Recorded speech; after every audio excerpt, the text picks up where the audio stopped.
Hello and welcome to day 2 of the outlining workshop. Guys, I hope you loved yesterday's class. I'm so excited to be here with you again today.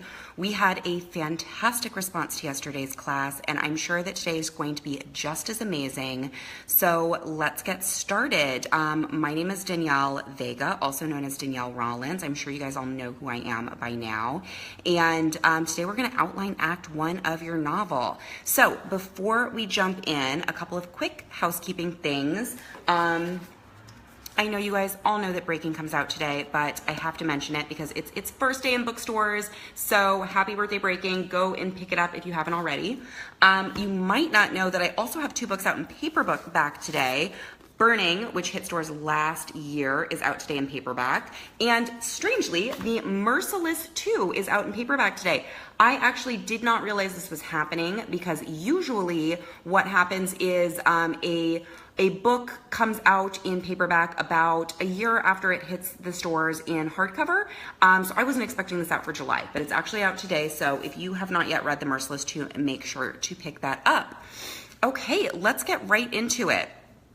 Thank you, Hannah. Hannah says, happy book birthday. So yesterday we talked about the opening scene and why that is such a fundamental, important part of your book to get right.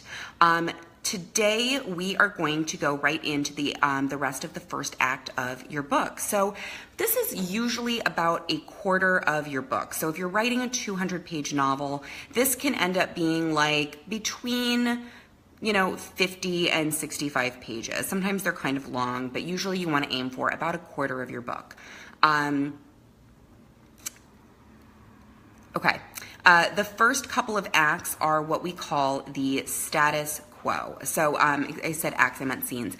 The first couple of scenes are what we call establishing the status quo. So in these scenes, you basically kind of want to think of them as a continuation of your before snapshot from scene 1. So once again, we're establishing your world. This is where a lot of world building gets done. We're establishing your character's main want. We're establishing some problems that your character is coming up against. So one of the easiest ways to do this that I like to consider and think about is I like to show my character at home, at work, and at play. Now these aren't literal, so you don't actually have to literally show them at home and work and play, but you kind of want to show them in 3 different scenarios to give a good idea of how your character interacts with the world around them. So for instance, in The Hunger Games, we wake up with Katniss in her tiny little one-room shack in the bed that she shares with her sister. We see how poor they are because we see the way that she's interacting with her environment by, washing herself from a bucket and kind of trying to chase away the stray cat because they don't even have enough food to feed themselves. We watch her sneak out the back and then go illegally hunting with her friend Gale. That is really the work section of The Hunger Games setup scenes, is her working by hunting with her best friend.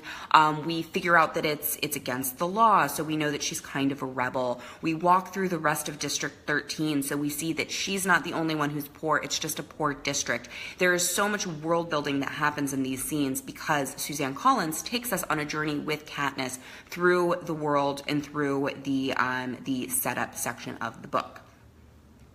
So you want to keep this short because we really need to get to the catalyst very quickly. So I would say try to think of it as about 3 to 5 scenes.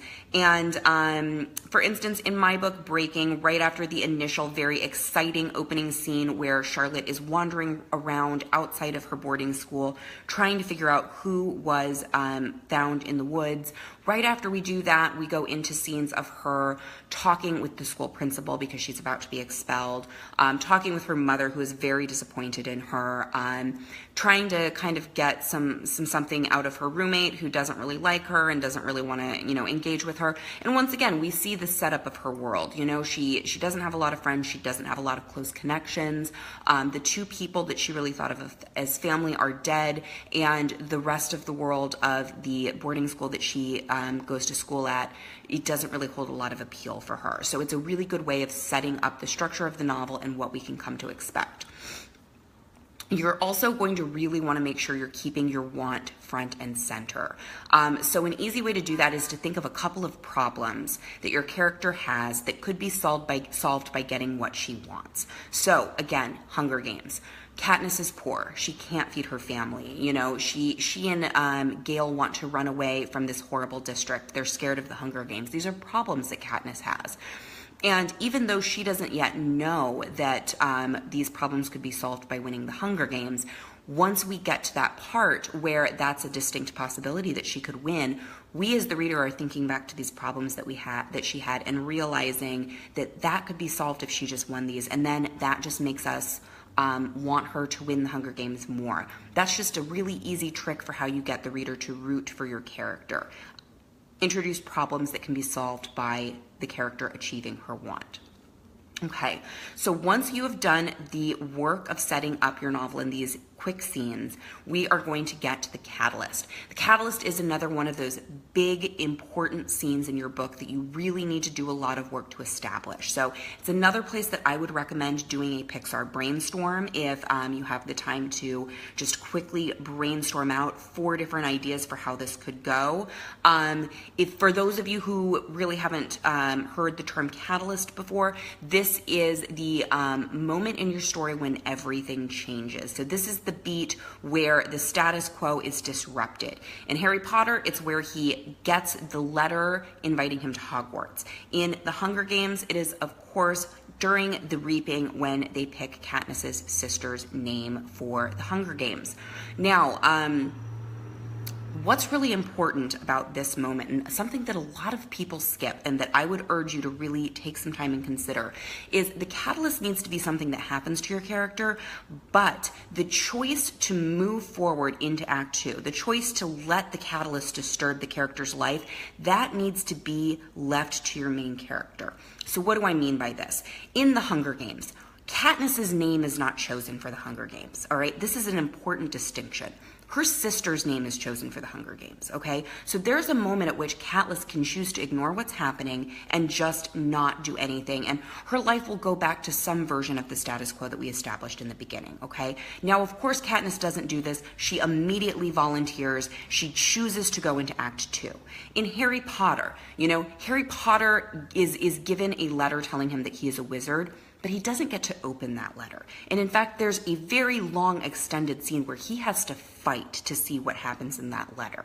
And then by the point where we get to actually find out what's in his letter and what somebody is trying to tell him, we, the reader, are rooting for him to figure this out and to get there and to go to Hogwarts, okay? This is an important distinction. It's called the debate of the novel. It can be very quick, like in the Hunger Games, and last just a half a page as Katniss realizes that she has to volunteer to take her sister's place. Or it can be like Harry Potter, where it lasts, you know, a couple of chapters as the character has to decide whether or not they really want to move forward and change their life. In Wonder Woman, if you have seen Wonder Woman yet, which if you haven't, what are you waiting for? Like the best movie of the year. But in Wonder Woman, you know, something happens that upsets Wonder Woman's life, and she has to make the choice to move forward and to actually take this opportunity that's been handed to her, as opposed to just go back to life as normal. The debate is a very important part of your novel. Do not skip it. 2 more quick examples of what the debate looks like.